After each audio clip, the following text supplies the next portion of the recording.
کی صورت میں پیش خدمت ہے۔ الحمدللہ وکفا والصلاة والسلام علی عبادہ الذین اصطفیٰ، خصوصاً علی افضلہم وخاتم النبیین محمد الامین وعلی آلہ وصحبہ اجمعین۔ اما بعد فقد قال اللہ تبارک وتعالی کما ورد فی سورة المائدہ: اعوذ باللہ من الشیطان الرجیم، بسم اللہ الرحمن الرحیم۔ لِكُلٍّ جَعَلْنَا مِنْكُمْ شِرْعَةً وَمِنْهَاجًا۔ وقال تبارک وتعالی کما ورد فی سورة الأحزاب: لقد كان لكم في رسول الله أسوة حسنة لمن كان يرجو الله واليوم الآخر وذكر الله كثيرا۔ صدق اللہ العظیم۔ رب اشرح لي صدری ویسر لي امری واحلل عقدۃ من لسانی یفقہوا قولی۔ اللہم ربنا الہمنا رشدنا واعذنا من شرور انفسنا۔ اللہم ارنا الحق حقا وارزقنا اتباعہ وارنا الباطل باطلا وارزقنا اجتنابہ، آمین یا رب العالمین۔ پچھلے جمعے میں آپ کو یاد ہوگا کہ میں نے انہی آیات مبارکہ کی تلاوت کی تھی، یعنی سورہ مائدہ کی ایک طویل آیت کا ٹکڑا، جس میں اللہ تعالیٰ نے ارشاد فرمایا کہ جو اولو العزم من الرسل ہیں، رسولوں میں سے سب سے بلند مرتبہ رسول، ان میں سے ہر ایک کے لیے ہم نے ایک شریعت مقرر کی اور ایک منہاج کہتے ہیں طریقہ کار کو۔ شرائع بھی مختلف رہی ہیں، منہاج بھی مختلف رہے ہیں۔ دوسری آیت جو ہے یہ سورہ احزاب کی، لقد کان لکم، اے مسلمانوں تمہارے لیے اسوہ حسنہ ہے، اسوۃ حسنۃ۔ لقد کان لکم فی رسول اللہ اسوۃ حسنہ، اللہ کے رسول محمد صلی اللہ علیہ وسلم کی زندگی میں اور سیرت مطہرہ میں تمہارے لیے ایک بہترین نمونہ ہے، جس سے فائدہ وہی اٹھائیں گے لمن کان یرجو اللہ والیوم الآخر، جو اللہ تعالیٰ سے ملاقات کے امیدوار ہیں، جنہیں یقین ہے کہ ہمیں مر کر پھر اللہ کے حضور میں حاضر ہونا ہے، اور یوم آخر کا ان کو یقین ہے کہ حساب کتاب اور جزا و سزا کے فیصلے ہوں گے۔ وَذَكَرَ اللَّهَ كَثِيرًا، اور انہوں نے وہ اللہ کو یاد کرتے ہیں کثرت کے ساتھ۔ اللہم ربنا اجعلنا منہم۔ تو اس سے معلوم ہوا کہ اسوہ ابراہیمی ہو یا اسوہ موسوی ہو یا اسوہ عیسوی ہو علیہم الصلاۃ والسلام، وہ غلط نہیں ہے، اس لیے کہ انبیاء کے ساتھ نسبت ہے، لیکن ہمارے لیے حجت نہیں ہے، ہمارے لیے دلیل نہیں ہے۔ ہمارے لیے حجت اور ہمارے لیے دلیل اسوہ محمد ہی ہے صلی اللہ علیہ وسلم۔ اس اعتبار سے ہمیں تلاش کرنا ہے کہ انقلاب کا محمدی طریقہ کار کیا ہے صلی اللہ علیہ وسلم۔ گزشتہ جمعے میں نے 4 تمہیدی باتیں آپ سے عرض کی تھی۔ نمبر 1 یہ کہ ہم سوچ لیں کہ کیا واقعی حضور نے انقلاب برپا کیا؟ جواب بالکل واضح ہے کہ حضور نے ایک عظیم انقلاب برپا کیا۔ ثانیاً یہ کہ دنیا کے مختلف لوگوں کی گواہیاں، غیر مسلم لوگوں کی یہ ہے کہ تاریخ انسانی کا عظیم ترین انقلاب تھا جو محمد نے برپا کیا صلی اللہ علیہ وسلم، وہ میں حوالوں سے بیان کر چکا ہوں۔ تیسرے یہ کہ یہ انقلاب اس اعتبار سے منفرد تھا جس کی کوئی اور مثال نہیں، کہ یہ ایک شخص کی قیادت میں برپا ہوا ہے ابتدا سے لے کر انتہا تک، اور ایک لائف سپین کے اندر اس کی تکمیل ہو گئی۔ 22 برس عام انسان کی زندگی میں جو فعال حصہ ہوتا ہے اس کا، ویسے تو یہ کہ 40 برس بھی ہوتے ہیں، 50 برس بھی ہوتے ہیں، لیکن شعور کی پختگی کی عمر قرآن مجید کی روح سے 40 برس ہے۔ 40 برس کے بعد 20، 25، 30 برس بس اتنے ہی ملتے ہیں انسان کو، پھر بڑھاپا طاری ہو جاتا ہے، ڈکلائن ہے۔ وَمَن نُعَمِّرْهُ نُنَكِّسُ فِي الْخَلْقِ، جس کا کہ میں ذاتی طور پر اب تجربہ کر رہا ہوں، مجھے اس کا اندازہ ہو رہا ہے۔ پہلے ہم ایک علمی حقیقت کے طور پر جانتے تھے، اب میں اسے اپنے ذاتی تجربے کی بنیاد پر جان رہا ہوں کہ جسے ہم عمر زیادہ دیتے ہیں پھر اس کی قواعد طبیعہ کے اندر کمی کرتے چلے جاتے ہیں۔ تو ان 4 باتوں کا منطقی نتیجہ یہ نکلا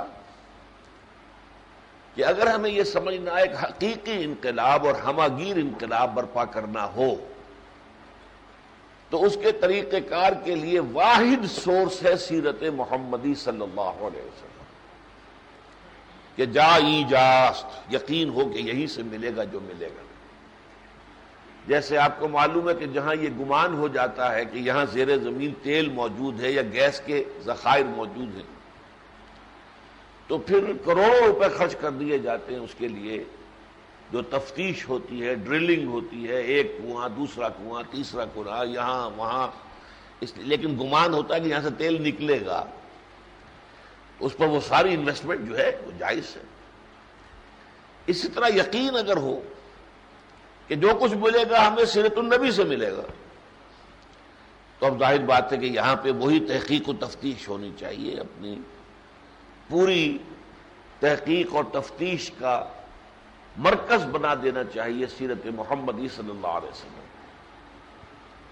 میں نے الحمدللہ یہ بنایا، کوشش کی اور پڑھا اور سیکھا، سوچا، غور و فکر کیا، اور میں نے سیرت محمدی صلی اللہ علیہ وسلم سے ایک حقیقی اور ہماگیر انقلاب کے 6 مراحل جو ہیں وہ اخذ کیے ہیں، ڈیڈیوس کیے ہیں، میں نے وہاں سے انفر کیے ہیں حضور کی سیرت سے صلی اللہ علیہ وسلم۔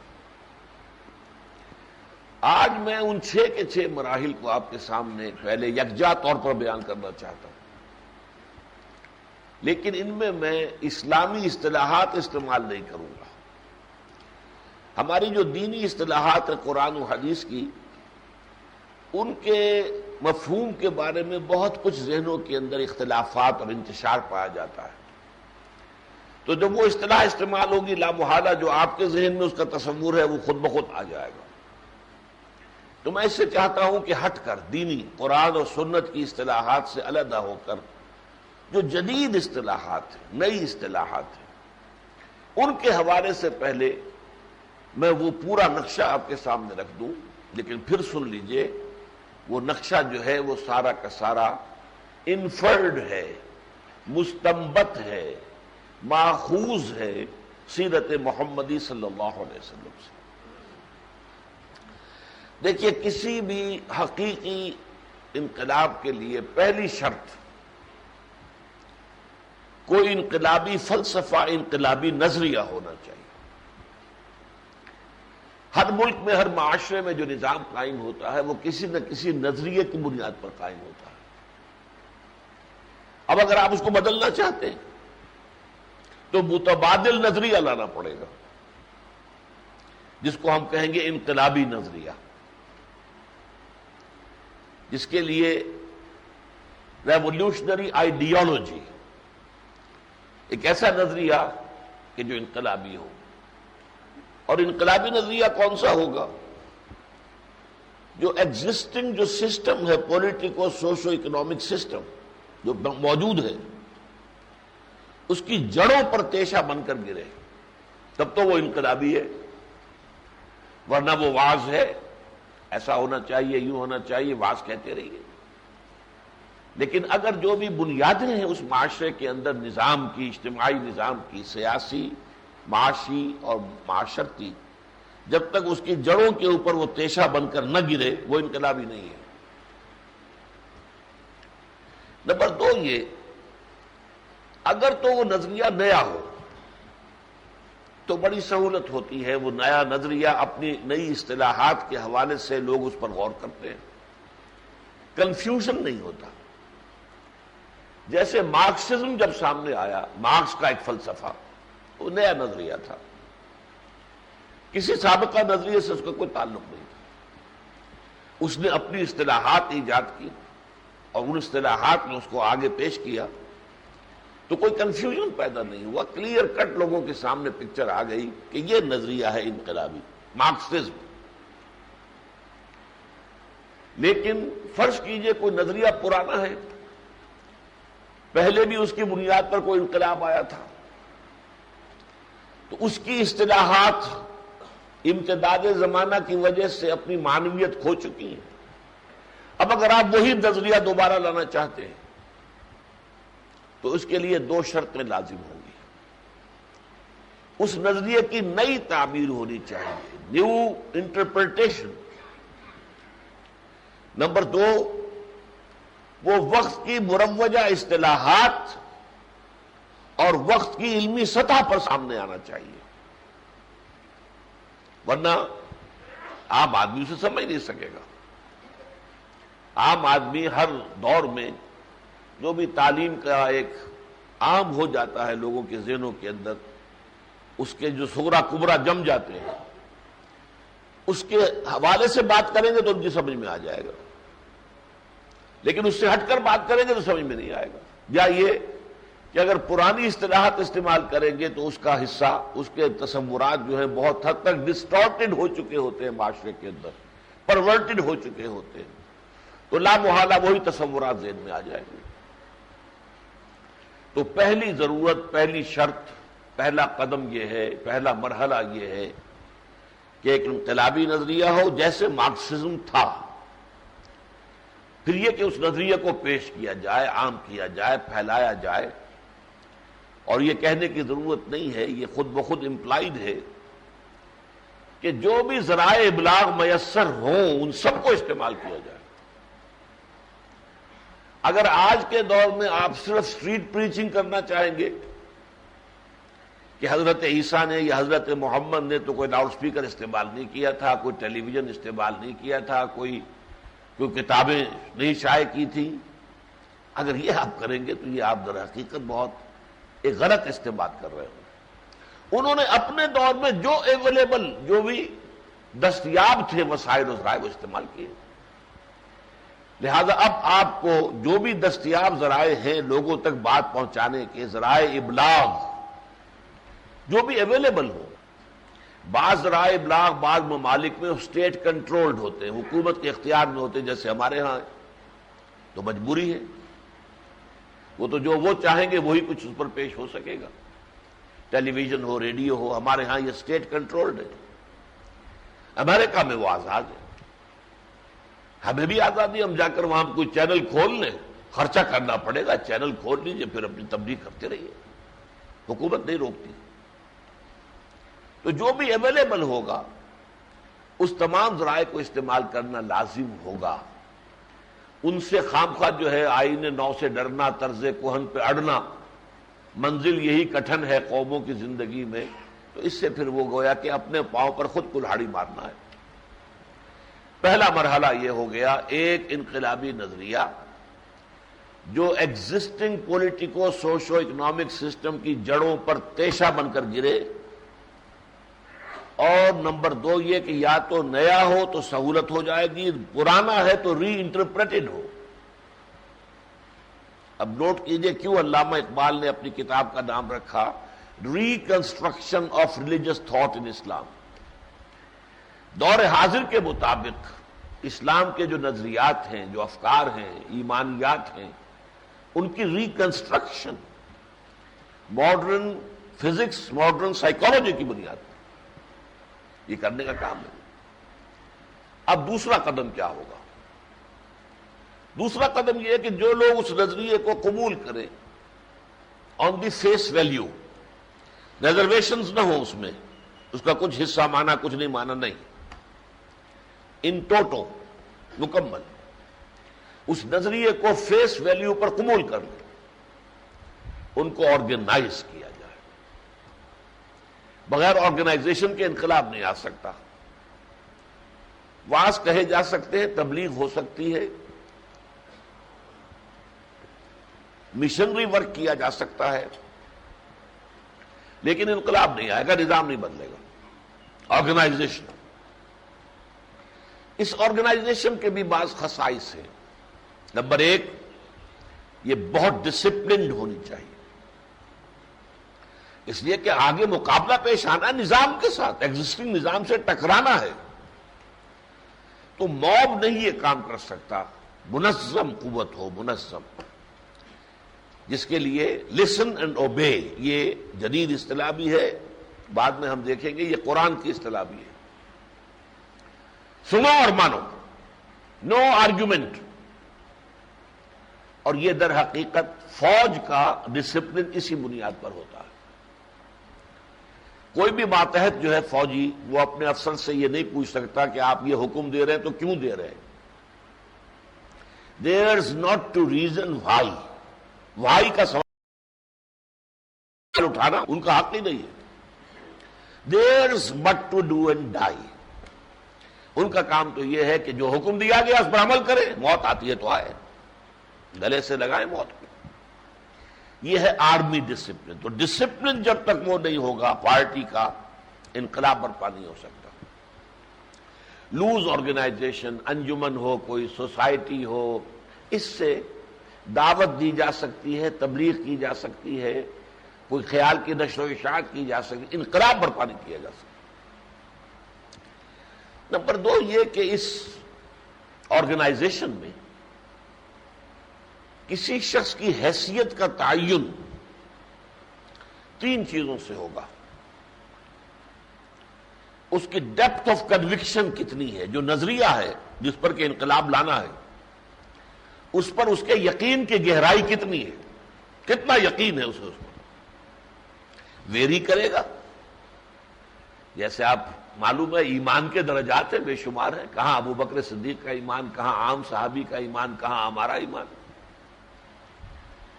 تو ڈیپتھ آف کنوکشن جتنی ہے، نمبر دو اسی کے حوالے سے ڈیپتھ آف کمٹمنٹ ہوگی، وہ اس کے ساتھ کس درجے اپنے آپ کو آئیڈینٹیفائی کر چکا ہے کہ میرا جینا مرنا، سونا جاگنا، کھانا پینا، یہ سب اس انقلاب کے لیے وقف۔ نمبر تین یہ کہ اس کی اماؤنٹ آف سیکریفائس، کتنی قربانی وہ کر رہا ہے، کتنا وقت دے رہا ہے، کتنا اس نے اپنا سٹینڈرڈ آف لیونگ کم کیا ہے، اپنے ذاتی اخراجات کم کیے ہیں۔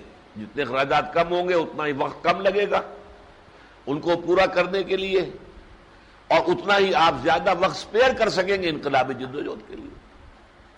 بہت سمپل باتیں ہیں یہ۔ ان تین باتوں میں جو جتنا آگے ہے اتنا ہی اس آرگنائزیشن میں اس کو آگے ہونا چاہیے۔ یہ نہ ہو کہ جو پہلا معاشرہ قائم ہے معاشرے میں، اس میں جو اونچ نیچ ہے، اگر وہی اونچ نیچ جو ہے اس انقلابی جماعت میں بھی ہو تو پھر وہ انقلابی جماعت نہیں ہے۔ مثال کے طور پر اگر کمیونسٹ پارٹی آف انڈیا میں برہمن اعلیٰ ہو، شودر کمتر ہو، تو پھر وہ انقلابی پارٹی نہیں ہے۔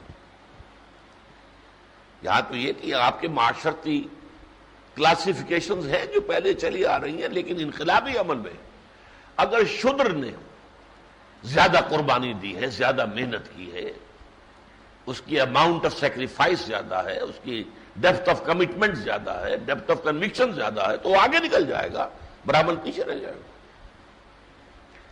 میں صرف مثال دے رہا ہوں اس لیے کہ میری گفتگو اس وقت جو ہے وہ جنرل ٹرمز میں ہے۔ اب آپ کو معلوم ہے حضرت بلال کا کیا سٹیٹس تھا، ایک آزاد شدہ غلام حبشی، عرب معاشرے میں ان کی کوئی حیثیت نہیں تھی۔ عمر اونچے گھرانے کے، بنو عدی کے، قریش کے اونچے گھرانے کے فرد، اور اسلام لانے سے پہلے بہت سخت کانشس اپنے سٹیٹس کا، لیکن اس کے بعد سیدنا بلال، حضرت عمر جو ہیں حضرت بلال کا نام لیتے تھے، سیدنا بلال، ہمارا آقا بلال۔ یہ ہے انقلاب۔ میں نے دوسری بات عرض کی آپ کے سامنے کہ جو لوگ بھی اس انقلابی نظریے کو فیس ویلیو پر شعوری طور پر تسلیم کریں، قبول کریں، اختیار کریں، انہیں منظم کیا جائے۔ یہ تنظیم انتہائی ڈسپلنڈ ہونی چاہیے، لسن اینڈ اوبے کے اصول پر۔ اور نمبر 2، اس میں کارڈرز جو ہیں ان کا تعین ہونا چاہیے depth of conviction, depth of commitment and amount of sacrifice کے اعتبار سے، نہ یہ کہ معاشرے میں جو بھی ایگزسٹنگ کرتی ہے کلاسیفیکیشن اور level of strata of the society, وہ ریفلیکٹ نہیں ہونے چاہیے۔ نمبر 3، اب ان لوگوں کو تربیت دے کر تیار کرنا۔ یہ خام مال مل گیا آپ کو، اب اسے پختہ کرنا ہے۔ خام ہے جب تک تو ہے مٹی کا ایک انبار تو، پختہ ہو جائے تو ہے شمشیر بے زنہار تو۔ یہ جو معاملہ ہے اب انہیں تیار کرنا ہے۔ اس تیاری کے حوالے سے سمجھ لیجئے، انقلابی جماعت کا جو تربیت کا اور ٹریننگ کا پروگرام ہوگا، اس میں سر فہرست کیا چیز ہوگی؟ انقلابی نظریہ، انقلابی فلسفہ گہرے سے گہرا تر ہوتا چلا جائے، اس پر کنوکشن روز بروز زیادہ ہوتی چلی جائے۔ ایسا نہ ہو کہ امتداد زمانہ سے اس پر گرد و غبار آ جائے، گرد و غبار آئے گا تو آدمی بیٹھ جائے گا، پھر وہ انقلابی اس عمل میں ایکٹیو نہیں رہ سکے گا، پیچھے ہٹنا شروع ہو جائے گا۔ لہذا یاد دہانی ہے تاکہ وہ احساس جو ہے بالکل ذہن کے شعور کی سطح کے اوپر موجود رہے کہ ہمارا نظریہ کیا ہے۔ نمبر 2، ڈسپلن کا خوگر بنانا، اس لیے کہ یہ آسان کام نہیں ہے۔ ہمارے اندر جو ہماری انا ہے اور ہمارا نفس ہے وہ بہت تکڑی شے ہے، کمزور شے نہیں ہے۔ نفس ما ہم کم ترس فرعون نیست، کیوں مانے کسی کی بات؟ میری بات کیوں نہ چلے؟ میری رائے ہے، اچھا ٹھیک ہے آپ جائیں اپنے راستے پر، میں جاؤں گا اپنے راستے پر، تو جماعت تو ختم ہوئی، پھر جماعت کہاں رہی؟ یہاں تو سموتاحت ہوگی۔ لسن اینڈ اوبے، اس میں اپنے نفس کو مارنا پڑتا ہے، نفس کو مارنا، اپنی انانیت، اپنی خودی، خود پسندی، اس کو مارنا پڑے گا، تبھی وہ تنظیم کا حق ادا ہوگا، ورنہ نہیں۔ تو اس کا خوگر اپنے آپ کو بنانا۔ بڑا پیارا شعر ہے، ہم بھی تسلیم کی خو ڈالیں گے، بے نیازی تیری عادت ہی صحیح۔ اے اللہ تو بے نیاز ہے، تیری تو عادت ہے بے نیازی، لیکن ہم تسلیم کی خو ڈالیں گے، ہم عادت اپنے اندر کلٹیویٹ کریں گے کہ جو تیری بات ہو بس قبول، من کو اچھی لگے یا بری لگے، من بھاتی ہو یا نہ بھاتی ہو، لیکن ہم بھی تسلیم کی خو ڈالیں گے۔ خو ڈالنا، عادت بنا لینا، تو یہ عادت بن جائے۔ Listen and obey. نمبر 3، یہ تیار کیا جائے ان کارکنوں کو، ان انقلابی ورکرز کو کہ تن من دھن ہر شے قربان کرنے کو تیار ہو۔ انقلاب قربانیوں کے بغیر نہیں آتا، نہ کبھی آیا ہے نہ آئے گا۔ لہذا اس کے لیے کارکنوں کو تیار ہونا ہوگا کہ جو بھی دینا پڑے اس راہ میں دیں گے، جان دینی پڑے دیں گے، مال دینا ہو دیں گے، اپنے رشتہ داروں سے تعلق منقطع کرنا ہو کریں گے، اپنے گھر بار کو چھوڑنا ہو چھوڑیں گے، تن من دھن ہر شے قربان کرنے کے لیے تیار۔ اس میں اصل میں سوچئے وہ کیا چیز ہے جو انسان کو اس کے لیے آمادہ کرتی ہے؟ غور کا طلب بات ہے۔ سائیکالوجسٹ آپ کو بتاتے ہیں کہ انسان کے جو انسٹنکٹس ہیں اور ہمارے اندر جو موٹیوز ہیں، ان میں سب سے سٹرونگ ہے پریزرویشن آف دی سیلف، اپنے آپ کو محفوظ رکھنا، اپنی جان بچانا۔ انقلابی عمل میں لوگ اپنی جانیں دیتے ہیں، کیوں دیتے ہیں؟ اس سائیکالوجی کے خلاف ہو گیا کام یہ. کمیونسٹوں نے جانے دی کہ نہیں دی؟ تب انقلاب آیا، ویسے تو نہیں آتا. ایرانیوں نے 20 اور 30 ہزار کے درمیان جانے دی، تب وہ آریہ مہر شہنشاہ بھاگا کہ نہیں بھاگا؟ ایک قربانیوں کے بغیر تو نہیں ہوتا. ایک قربانی پر آمادہ کون سی شے کرتی ہے؟ بیسک شے کیا ہے؟ عزت نفس. یعنی میں اس شے کو حق سمجھتا ہوں، اس حق کے لیے قربانی دینا میرا اخلاقی فرض ہے. میں چاہتا ہوں کہ عدل ہو دنیا میں، یہ ناانصافی، یہ ظلم، یہ ایکسپلائٹیشن، یہ ریپریشن، یہ ڈسکریمنیشن ختم ہو جائے. اس کے لیے جان دینا، اس کے لیے قربانی دینا، یہ عزت نفس کی بات ہے. یہاں میں تھوڑا سا صرف ذکر کروں گا اس وقت. مسلمان کے لیے اسلامی انقلاب کے حوالے سے یہ مرحلہ بہت آسان ہے، بہت آسان ہے، بہت آسان ہے. اس لیے اسے یقین ہوتا ہے آخرت کا. I stand to lose nothing. میں جو کچھ خرچ کر رہا ہوں 700 گنا مجھے آخرت میں مل جائے گا. یقین ہو اسے آخرت کا تو اس کے لیے تو بڑا آسان کام ہے. یہ تو ڈیوائن بینک ہے، Imperial bank of this universe. میں تو اس کے بانڈ خرید رہا ہوں، مجھے کیا خطرہ ہے؟ اور حیات اخروی ہے، ابدی. یہ حیات زندگی کی حیثیت کیا ہے؟ کل بھی مرنا ہے، آج مر جاؤں کوئی پرواہ نہیں. بستر پر ایڑیاں رگڑ کے مرنا ہے، گولی کھا کے مر جاؤں کوئی پرواہ نہیں. کیا فرق پڑا؟ مرنا تو ہے ہی ہے.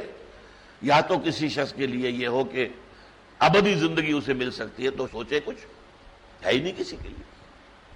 اور ابدی زندگی آخرت کی ہے. یہ مرحلہ، یہی وجہ ہے آج دنیا کیوں ڈر رہی ہے، کیوں خائف ہے. حالانکہ ابھی اچھی طرح سمجھ لیجئے، اور بہت سے لوگ ہمارے ان اجتماعات میں آنے والے جانتے ہیں، یہ جتنا جہاد کا غلغلہ اس وقت دنیا میں ہے، میں اسے سوڈو جہاد کہتا ہوں. یہ اصلی جہاد نہیں ہے. یہ جہاد حریت ہے، یہ جہاد آزادی ہے، جو بھی ہے. اس سوڈو کے اندر جتنی جان ہے کہ مرنے کو تو انسان سمجھتا ہے کہ معمولی بات ہے. اس سے خوف کھا رہی ہے مغربی دنیا. انہیں مرنا بڑا بھاری لگتا ہے. جان دینا، چند امریکی مر جائیں گے، بھاگیں گے تم دبا کر وہاں سے. وہ تو دوسروں کو مرواتے. روسیوں کے خلاف افغانوں کو مروایا، اب لے آئیں ترکی کو، تم مرو. ہم خواہ کائے کو یہاں پر جو اپنی جانیں دیں. ہم تو صرف اوپر سے برسائیں گے، اوپر سے، جہاں نہ کوئی میزائل پہنچ سکے، نہ کوئی اینٹی ایئر کرافٹ گن جو ہے اس کا فائر پہنچ سکے، وہاں سے پھینکیں گے ہم. تو یہ جو ہے معاملہ، یہ اسلامی انقلاب کے لیے نہایت آسان، نہایت آسان. عقیدہ آخرت. اسی طرح اسلامی انقلاب کے لیے تربیت میں ایک چوتھا ایلیمنٹ اور ہوگا جو عام دنیاوی انقلابات میں نہیں ہوتا. اخلاقی اور روحانی تربیت.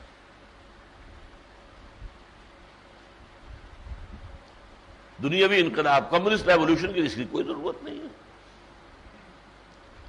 کامریڈ مرد، کامریڈ عورتیں جس طرح چاہیں اپنی جنسی خواہش پوری کر لیں، کیا فرق پڑتا ہے؟ اسلام کا ایک ضابطہ اخلاق ہے. لہذا یہاں روحانی اور اخلاقی ترقی بھی ساتھ کے ساتھ ہوگی تو کام چلے گا، ورنہ نہیں.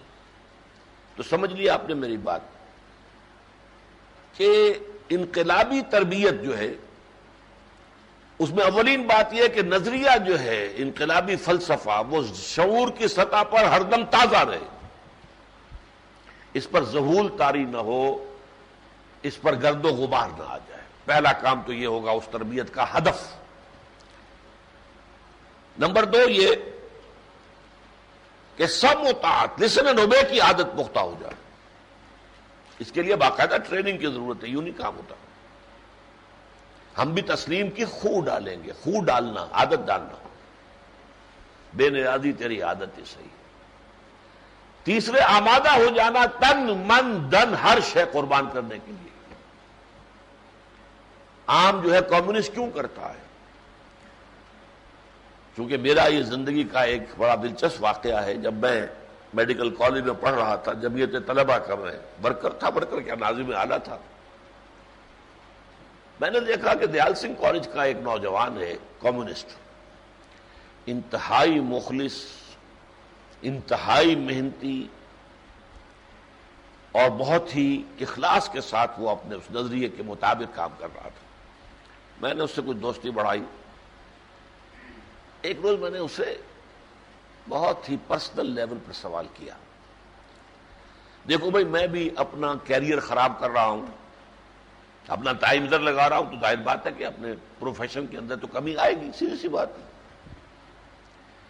لیکن اس کو کہنے کے لیے، اس سے کہنے کے لیے میں نے الفاظ استعمال کیے، تو میں جو تھے جھوٹا یا سچا، ایک خیال ہے کہ مجھے اس کا اجر آخرت میں ملے گا، جھوٹا یا سچا، اس سے کہنے کے لیے مجھے تو سچا یقین ہے، لیکن چلو تم جھوٹا ہی سمجھ لو، لیکن مجھے تو بہرحال جھوٹا یا سچا یہ خیال ہے کہ مجھے اس کا اجر آخرت میں ملے گا۔ تم کس کام کے لیے یہ ساری محنت کرتے ہو؟ تم اپنا کیریئر برباد کر رہے ہو، کس لیے؟ تمہارا تو آخرت پر یقین نہیں۔ تو واقعہ یہ ہے، فَبُہِتَ الَّذِي کفر، وہ ہکا بکا ہو کر رہ گیا، اس نے کبھی سوچا ہی نہیں تھا یہ آخرت کا یقین تو ہے نہیں، تو کائے کے لیے کام کر رہے ہو، کیوں؟ تو وہ میں نے آپ کو بتایا، تجزیہ کر کے بتا رہا ہوں، یہ فطرت انسانی میں ہے، یہ اس کی انا میں ہے، یہ اس کی خودی میں ہے کہ کسی چیز کو صحیح سمجھا ہے اور اس کے لیے قربانی دینی ہے، کسی چیز کو حق سمجھا ہے اب اس کو لے کر کھڑے ہو جانا ہے، فرچ بعد آباد۔ اس کو میں اسی لیے عزت نفس سے تعبیر کرتا ہوں۔ یہ شرافت بھی ہے کہ جو شے آپ نے اپنے لیے اچھی سمجھی ہے اپنے بھائی کے لیے بھی اچھی سمجھے، اور یہ غیرت و حمیت کا تقاضا بھی ہے، جس چیز کو آپ نے حق سمجھا ہے اس کا بول بالا کرنے کے لیے کھڑے ہو جائے، قربانیاں دے۔ تو غیر اسلامی انقلاب کے لیے تو وہی بات رہ جائے گی، کوئی اور شے ان کے پاس نہیں ہے۔ اسلامی انقلاب کے لیے عقیدہ آخرت، ایمان بالآخرہ، یہ ہے اصل چوٹی، اصل مرکز۔ باقی آخری بات میں نے یہ عرض کی کہ اسلامی تربیت جو ہے انقلاب کے لیے، اس میں روحانی تربیت بھی ہوگی، جبکہ کمیونسٹ انقلاب کے لیے صرف حیوانی تربیت کافی ہے، کسی روحانی تربیت کی ضرورت نہیں۔ ڈسپلن ہوگا ان کے لیے بھی لازم، مارکسزم ان کے ذہن کے اوپر قائم رہنا چاہیے، وہ باقی چیزیں مشترک رہیں گی، مارکسزم پر ان کا یقین برقرار رہنا چاہیے۔ اب آئیے چوتھا مرحلہ، اصل میں یہ بیان کرنے میں چوتھا ہے، صرف شروع یہ ہو جائے گا پہلے ہی مرحلے کے ساتھ، صبر محض، یا انگریزی میں کہتے ہیں پیسو ریزسٹنس۔ ظاہر بات ہے کہ ایک ملک ہے، ایک علاقہ ہے، اس میں ایک نظام قائم ہے، لوگ چل رہے ہیں جیسے بھی ہیں، جو مظلوم ہیں انہوں نے بھی قبول کر لیا، بھائی ہماری قسمت یہی ہے، ہم غلام ہیں، ہماری قسمت یہی ہے، یہ آقا لوگ ہیں، ان کی قسمت یہ ہے۔ لیکن ایک شخص کھڑا ہو کر کہتا ہے یہ نظام غلط ہے، اب اس کا رد عمل کیا ہوگا؟ فوری طور پر اس نظام کی طرف سے ریٹیلیشن ہوگی، یہ نظام غلط نہیں ہے، تمہارا دماغ خراب ہے، سیدھی سی بات ہے، یو ہیو گون کریزی۔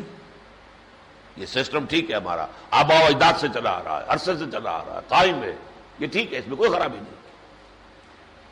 یہ ہے وربل پرسیکیوشن، زبانی طور پر تشدد اب شروع ہو جائے گا، تم غلط کہتے ہو، تم پاگل ہو، تم فینیٹکس ہو، تم دیوانے ہو، تم مجنون ہو، تمہارا دماغ خراب ہو گیا۔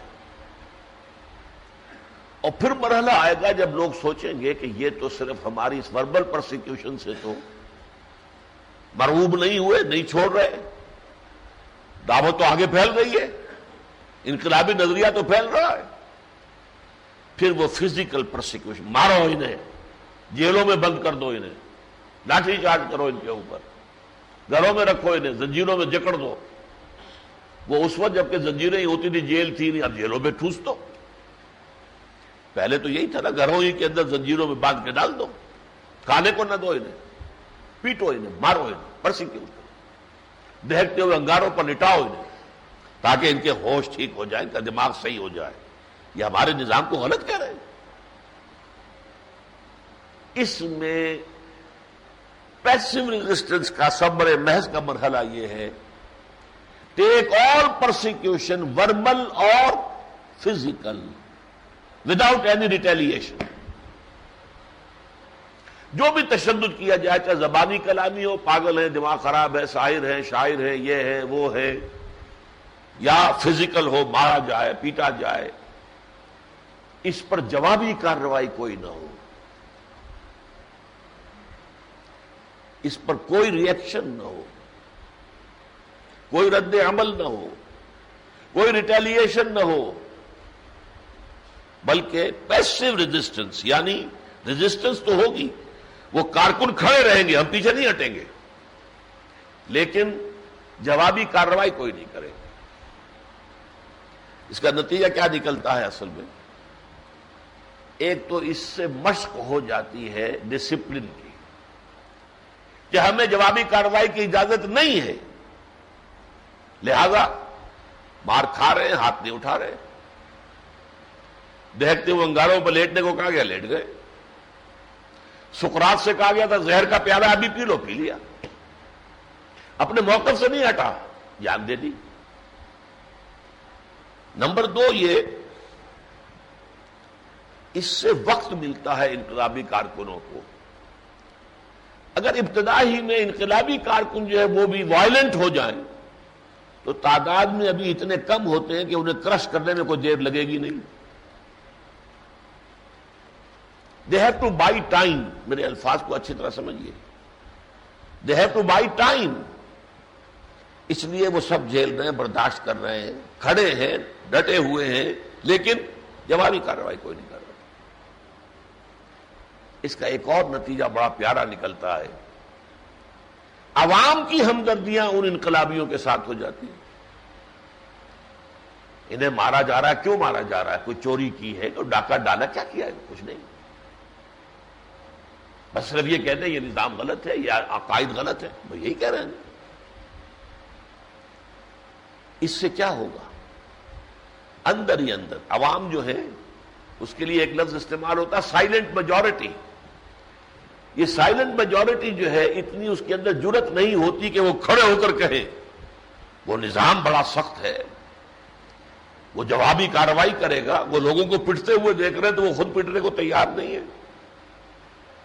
خود پٹنے کے لیے تیار ہو گے تو انقلابی نظریہ قبول کر لیں گے، لہذا وہ خاموش رہتے ہیں۔ ان سے کہتے ہیں آپ سائلنٹ میجورٹی۔ لیکن سائلنٹ میجورٹی جو ہے وہ اندھی بہری نہیں ہوتی، دیکھ رہی ہے کہ کیا ہو رہا ہے، کس کو مارا جا رہا ہے، کیوں مارا جا رہا ہے۔ کوئی چیخ رہا ہے، کسی کی چیخیں نکل رہی ہیں، اسے کوڑے لگ رہے ہیں، اسے گھسیٹا جا رہا ہے گلیوں کے اندر، کیوں کیا جا رہا ہے؟ وہ دیکھ رہے ہیں اپنی آنکھوں سے، ان کی چیخیں سن رہے ہیں، پھر سوچتے ہیں کہ انہوں نے کیا جرم کیا ہے؟ کوئی جرم نہیں کیا۔ اس سے اندر ہی اندر وہ سائلنٹ میجورٹی جو ہے اس کی ہمدردیاں ان انقلابیوں کے ساتھ ہو جاتی ہیں۔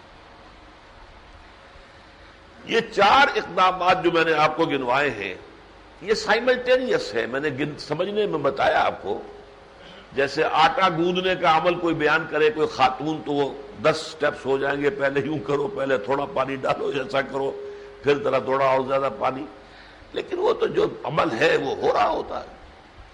یہ چاروں عمل ساتھ ہوتے ہیں، انقلابی نظریے کی اشاعت، جو قبول کر لیں ان کی تنظیم، جو نظم میں آ گئے ان کی تربیت، اور پیسو ریزسٹنس، ٹیک آل پرسیکیوشن وربل اور فزیکل وداؤٹ اینی ریٹیلیشن۔ پانچواں مرحلہ اس وقت آئے گا جب یہ محسوس ہو کہ اب ہمارے پاس طاقت ہے،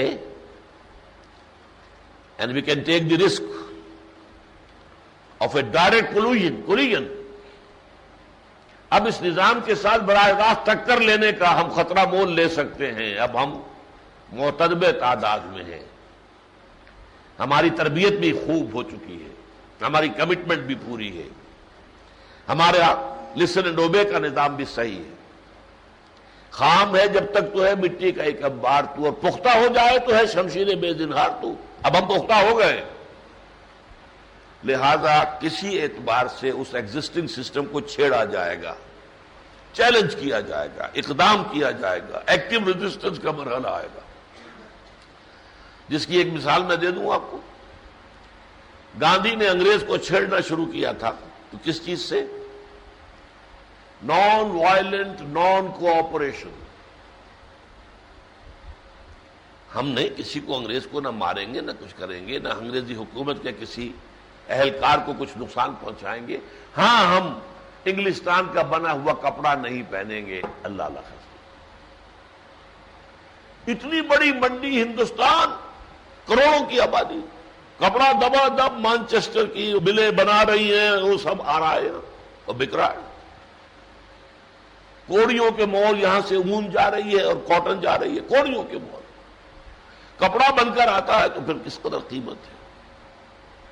صرف یہ ایک وار، ہم یہ بدیسی کپڑا نہیں پہنیں گے، ہم تو اپنا سوت کاٹیں گے۔ چرخا قومی نشان بن گیا، چرخا۔ اپنا سوت کاٹیں گے، اپنی کھدر بنیں گے، وہ پہنیں گے۔